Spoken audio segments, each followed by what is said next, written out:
আজ হচ্ছে বিশ্বের সেই ফালতু ডে, মানে হ্যাঁ আমার জন্য, কারণ আমাকে সব কাজটা করতে হচ্ছে। মাদার্স ডে, উমেন্স ডে আমরা পালন কেন করি? যাতে ওই দিন ওই উমেন্সটা বা মাদার্সটা ছুটি পায় একটা দিন। এটা আউট অফ ইন্ডিয়ার কালচার, যে একদিন ওরা সবাই মিলে বসে খাবার খেলো। কারণ সারা বছর মা কোথায় বাচ্চা কোথায় ওরা তো জানে না। একটা দিন জাস্ট ওরা খাবার খেলো, আনন্দ এনজয় করলো, ওটা হয়ে গেল ওদের মাদার্স ডে, হয়ে গেল ফাদার্স ডে। আর আমাদের এখানে রোজ দিন মাদার্স ডে, ফাদার্স ডে। তো যাই হোক, যেটা বলছিলাম, যেমন আমার মাকে আমি আমার বাড়িতে এনেছি, তোলা কাপড়ের মতো তুলে রেখেছি, কোনো কাজ করতে দিচ্ছি না। কিন্তু আমার আমার হয়ে কে করবে? এই দেখো, সকাল সকাল বেরিয়ে পড়েছি বাজার, সানডে, আর আজই মাদার্স ডে।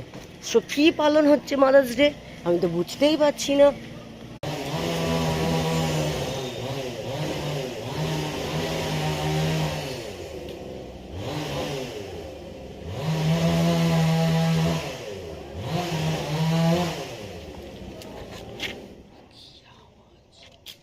তো ঠিক আছে, চলো, আর কি বলবো, হয়ে গেল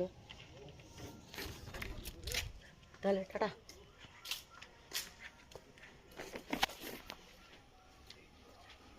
বাড়ির কাছে এসে গেছি, হাঁ করে দেখছে, প্রথমবার আমায় কাউকে দেখছে। এমনিতে আমার শত্রুই থাকে এলাকায়। তো আমাকে জানো, এখন একটা কথা বলবো তোমার। এই হচ্ছে আমাদের ক্লাব ঘর, দেখো এসে গেছি। হ্যাঁ, যেটা বলতে বলতে আমি রয়ে গেলাম, বলছি। সো আমাদের এখানে আমাকে আবার পুরুষদের থেকে মহিলারা বেশি তাকঝাক করে, বেশি হিংসে করে আমার উপর। তো ও মা, চাবিটা দাও।